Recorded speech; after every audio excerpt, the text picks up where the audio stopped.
Baiklah, bismillahirrahmanirrahim. Assalamualaikum warahmatullahi wabarakatuh.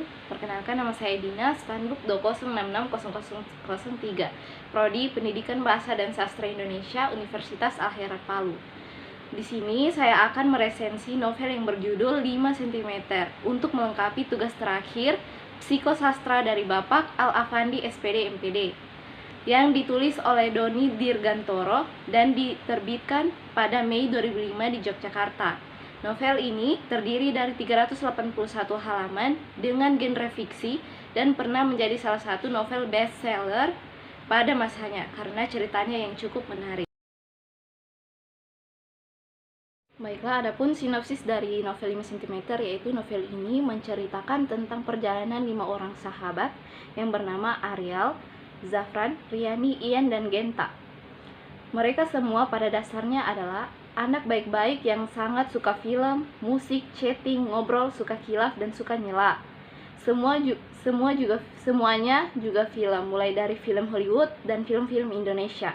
Akan tetapi mereka tidak menyukai film India karena mereka punya prinsip bahwa semua persoalan yang ada di dunia ini pasti memiliki jalan keluar. Hanya saja jalan keluarnya bukan dengan joget-joget seperti film India. Salah satu film lagi yang mereka tidak menyukainya yaitu film silat, karena tidak satupun dari mereka yang bisa olahraga bela diri. Karena mereka percaya bahwa pembelaan diri yang sangat ampuh di dunia ini adalah dengan mengeles, dengan mengatakan, "Maaf, saya lagi khilaf." 5 orang sahabat ini telah menjalin persahabatan selama 7 tahun lamanya. Mereka adalah yang pertama Ariel, merupakan sosok yang paling ganteng dan di antara mereka. Badannya besar dan berotot. Ariel adalah orang yang sporty dan orang yang simple saja. Dia kalau kemana-mana selalu menggunakan sepatu basket. Di antara sahabatnya yang lain, dialah yang paling tenang, memiliki pembawaan banyak senyum dan jarang hilaf.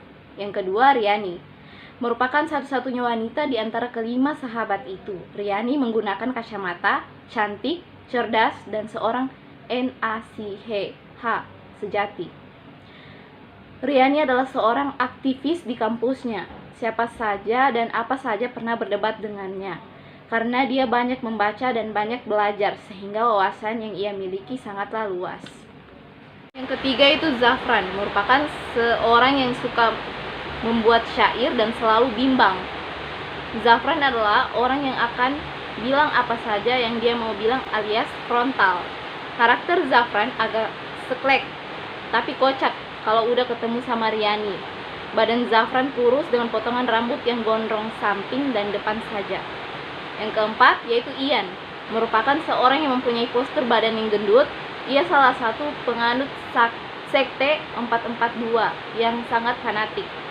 Apa saja tentang bola dia tahu, dan kebanyakan dia menghabiskan waktunya untuk bermain bola. Dia juga penggemar Happy Salma. Yang kelima atau yang terakhir yaitu Genta, merupakan seorang yang selalu dianggap pemimpin oleh para sahabatnya. Genta hampir sama dengan Riani. Genta juga seorang aktivis di kampusnya, dengan badan agak besar dan rambut agak lurus berjambul. Di kampusnya, Genta merupakan seorang asisten dosen yang paling favorit. Tidak ada yang mengetahui kalau Genta adalah fans berat Riani. 5 orang sahabat ini sudah menjalin persahabatan selama 7 tahun lamanya. Mereka adalah sahabat yang kompak, solid, dan memiliki obsesi dan impian masing-masing. Mereka selalu pergi bersama-sama dan ketemu setiap saat.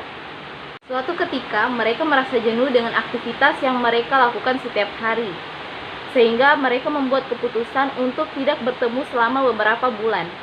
Selama itu, mereka tidak boleh nongkrong bareng dan tidak ada yang boleh berkomunikasi selama 3 bulan. Waktu berjalan begitu cepat. Genta sibuk dengan event organizernya dan kesuksesan dalam menjalankan usahanya. Ian yang udah memutuskan untuk menyelesaikan skripsinya, sehingga pada akhirnya ia lulus dengan usaha dan kerja keras yang begitu panjang dan melelahkan itu. Ariel yang akhirnya bisa menemukan seorang wanita pujaan hatinya. Riani dalam 1 bulan magang sampai pada akhirnya ia bisa memegang liputan. Semua bayangan-bayangan wajah sahabatnya sangat mereka rindukan pada waktu itu. Betapa bahagianya ketika mereka mendapat SMS dari Genta yang artinya seminggu lagi mereka akan bertemu dan berkumpul bersama lagi.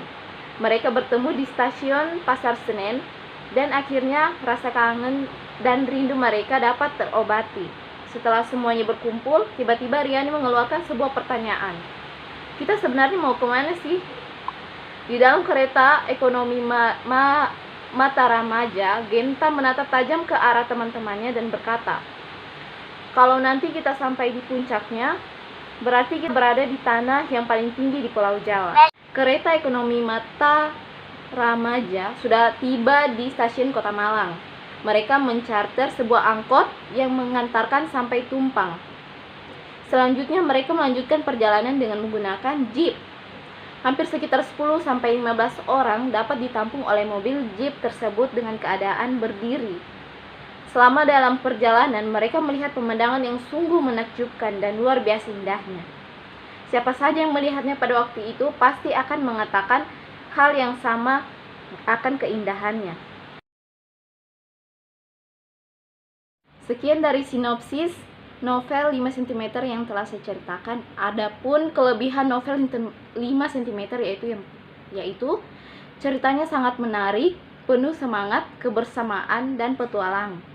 Penulis menggunakan bahasa yang mudah dimengerti dan alur ceritanya tidak membosankan, sehingga pembaca sangat tertarik untuk membaca novel ini sampai halaman terakhir. Sedangkan kekurangannya yaitu akhir cerita pada novel ini berakhir dengan happy ending, tetapi masih sedikit menggantung dan terasa begitu dipaksakan. Bisa dilihat dengan pembentukan keluarga mereka ditambah keturunan mereka yang umurnya semuanya sebaya. Sekian dari resensi saya akhiri. Wassalamualaikum warahmatullahi wabarakatuh.